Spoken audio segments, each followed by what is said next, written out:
नमस्कार दोस्तों, आपका स्वागत है हमारे YouTube चैनल पर। आज की कहानी है हस्तिनापुर की पटरानी गांधारी की। गांधारी महाभारत के एक प्रमुख पात्र हैं। उनकी कहानी त्याग, कर्तव्य और क्रोध से जुड़ी हुई है। गांधारी गांधार देश के सुबल नामक राजा की कन्या थी। क्योंकि वह गांधार की राजकुमारी थी, इसलिए उनका नाम गांधारी पड़ा।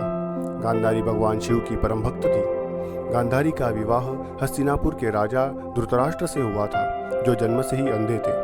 पति के साथ धर्म निभाने के लिए गांधारी ने भी अपनी आंखों पर पट्टी बांध ली थी।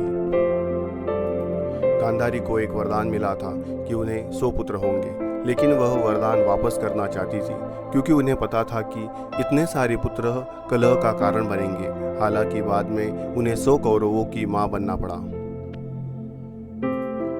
गांधारी के पुत्र दुर्योधन और उसके भाई कौरवों ने अपने चचेरे भाइयों पांडवों के साथ हमेशा शत्रुता रखी। कौरवों के षड्यंत्र और दुर्योधन के अहंकार के कारण कुरुक्षेत्र का भयानक युद्ध हुआ। महाभारत के युद्ध में सभी कौरव मारे गए, केवल दुर्योधन ही अब तक जीवित बचा हुआ था। ऐसे में गांधारी अपने आंखों की पट्टी खोलकर दुर्योधन के शरीर को वज्र का करना चाहा, लेकिन गांधारी को यह वरदान था कि उनकी दृष्टि जिस चीज को भी देखे वह लोहे के समान कठोर हो जाएगी। इस वरदान का इस्तेमाल करने के लिए वह दुर्योधन से कहती है कि वह गंगा स्नान करने के बाद उनके सामने नग्न होकर उपस्थित हो। भगवान श्री कृष्ण को इसके बारे में पता चल जाता है। वह जानते थे कि गांधारी के वरदान में एक खामी है। यह वरदान केवल एक बार और संपूर्ण शरीर पर ही लागू होता था। रास्ते में श्री कृष्ण दुर्योधन को रोक लेते हैं और यह बताकर उसे लज्जित करते हैं कि इतनी बड़ी उम्र में वह ऐसे माँ के पास जाएगा।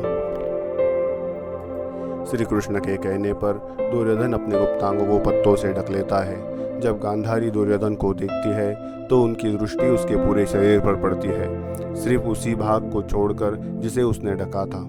इस तरह दुर्योधन का शरीर वज्र के समान हो जाता है, खासकर उसकी जांघों का भाग छोड़कर। महाभारत के युद्ध में भीम दुर्योधन की जंघा पर ही वार करता है और उसे मार गिराता है। युद्ध के बाद जब गांधारी को अपने पुत्रों के शवों को देखना पड़ा तो वह क्रोध से भर गई। उन्होंने भगवान श्री कृष्ण को ही इस युद्ध का जिम्मेदार ठहराया और उन्हें श्राप दे दिया कि उनका पूरा वंश भी इसी तरह नाश हो जाएगा। भगवान कृष्ण ने गांधारी के श्राप को स्वीकार कर लिया। गांधारी की कहानी हमें कर्तव्य, त्याग और क्रोध से परिणामों के बारे में सोचने पर मजबूर कर देती है। तो यह थी हमारी आज की कहानी। आप रहिए हमारे साथ और नए रोचक और मनोरंजक कहानियों के लिए हमारे चैनल को लाइक करें, शेयर करें और सब्सक्राइब करें। धन्यवाद।